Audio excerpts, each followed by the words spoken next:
Bom, gente, vamos falar desse clima de decisão e cobrança que está vivendo o Santos neste momento? Antes, deixa seu like, compartilhe o vídeo, ative o sininho das notificações e, claro, se não for inscrito aqui do canal, se inscreva, fique por dentro de tudo que acontece no Santos e ainda participe de sorteios regulares de camisas oficiais do Santos. Nossa próxima meta é atingirmos 60 mil inscritos e quando eu atingir aqui, gente, 60 mil inscritos, para quem não sabe, eu vou sortear 2 camisas do Peixe oficiais para todos os inscritos, beleza? Bom, gente, falando desse clima, o Santos viajou, os jogadores conversaram ao longo da semana, depois do clássico contra o Corinthians. O clima de cobrança no Santos aumentou muito e aumentou entre os próprios jogadores. Alguns líderes da equipe, como Gabriel Brazão, por incrível que pareça, um jogador jovem, um goleiro jovem, mas de muita personalidade, Gabriel Brazão, o Zé Rafael, que acabou de chegar, também é um jogador que cobrou muito. Outros jogadores importantes, como Rincon, Neymar, todos estão se cobrando, entendem que precisam fazer a sua parte para tirar o time dessa situação e não estão fazendo. E a conversa durante esses últimos treinos foi exatamente essa. A gente precisa fazer alguma coisa, a situação não é legal, nós precisamos melhorar de alguma maneira, acelerar esse processo de evolução da equipe. Os jogadores, pelo que eu converso com pessoas, funcionários que estão lá todo dia, que vivem o dia a dia do CT Pelé, que estão em contato regularmente com os jogadores, eles perceberam isso, eles sentiram isso. E alguns funcionários, inclusive, quando eu falo funcionários, aí você pode imaginar gente do administrativo, gente do departamento médico de preparação física, seguranças, enfim, né? Os jogadores conversam com todo mundo. Há esse contato entre os funcionários do clube e os jogadores. E muitas vezes a gente fica sabendo de informações por meio dessas pessoas.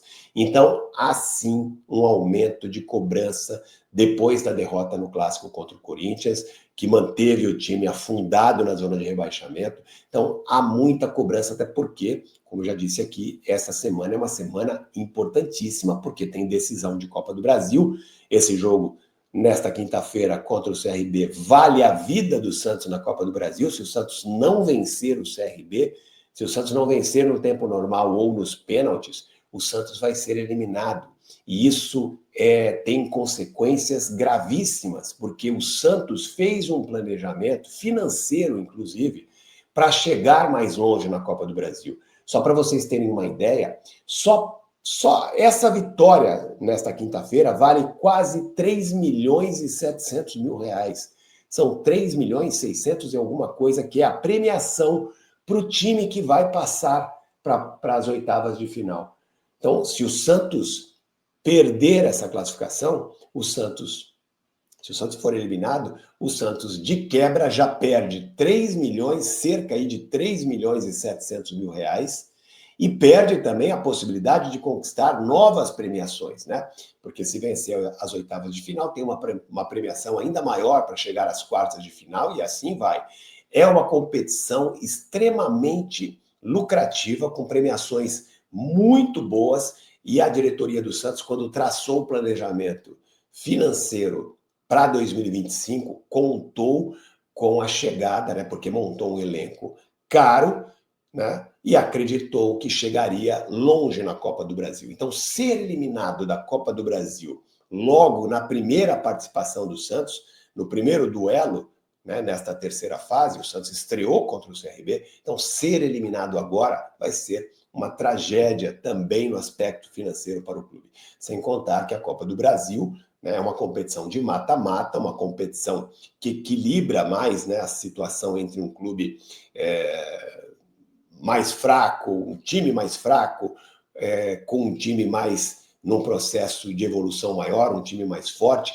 Num jogo de mata-mata, isso se equilibra mais, é diferente numa competição de pontos corridos, como o Campeonato Brasileiro, em que normalmente as melhores equipes são aquelas que vencem o campeonato, que chegam mais longe, né? Que chegam nas melhores posições. No mata-mata, não. Isso pode acontecer. Vimos ontem, né, nesta quarta-feira, o o Grêmio ser eliminado pelo CSA. Convenhamos, né? O Grêmio tem muito mais investimento, tem jogadores muito mais conhecidos, então a obrigação era do Grêmio. Mas numa competição de mata-mata, isso acontece.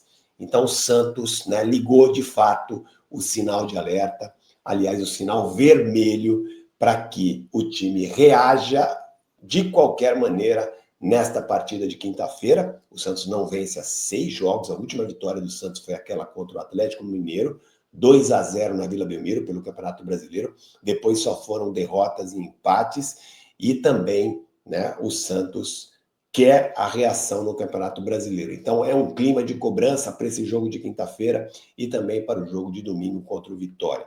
O Santos precisa vencer o Vitória, porque depois encara o Botafogo dentro de casa e depois o Fortaleza fora. Então são 3 jogos, né? 2 fora de casa e um jogo dentro de casa nessa sequência do Campeonato Brasileiro, além dessa partida contra o CRB, todos jogos importantíssimos até a parada, né, da temporada para a disputa do Mundial de Clubes agora no meio do ano. Então há um clima sim, há reuniões constantes da direção do clube com a comissão técnica para que eles entendam a necessidade de o Santos reagir neste momento e se manter vivo na Copa do Brasil.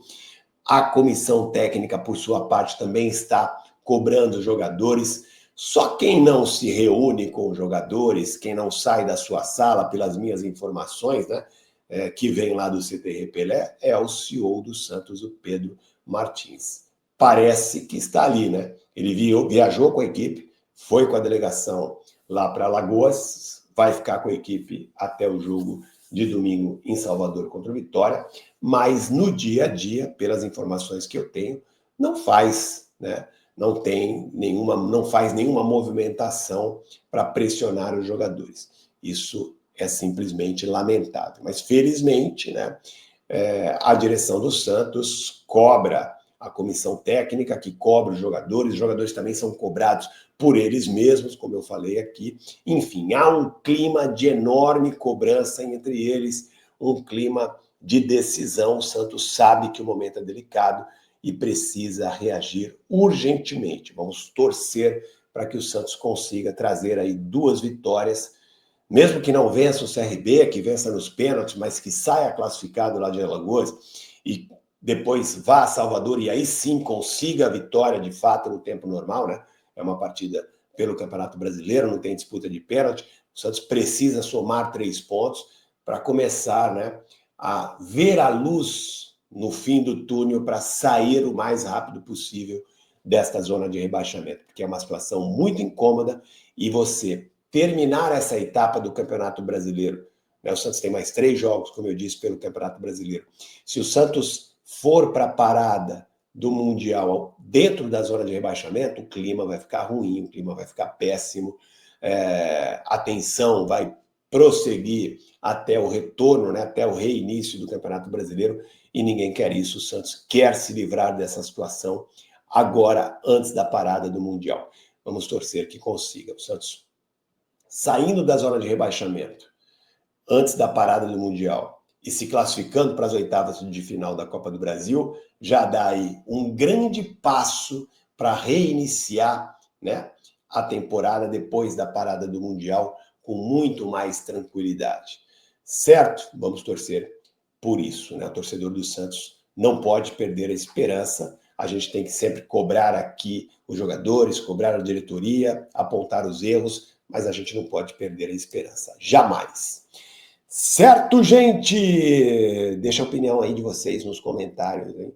Vocês acham que o Santos tem condição de, antes da parada do Mundial, sair dessa situação em que se encontra, agora com o retorno do Neymar, com o retorno do Guilherme e também com a evolução do Zé Rafael, que já está na equipe titular do Santos? Deixa aí a opinião de vocês nos comentários, beleza?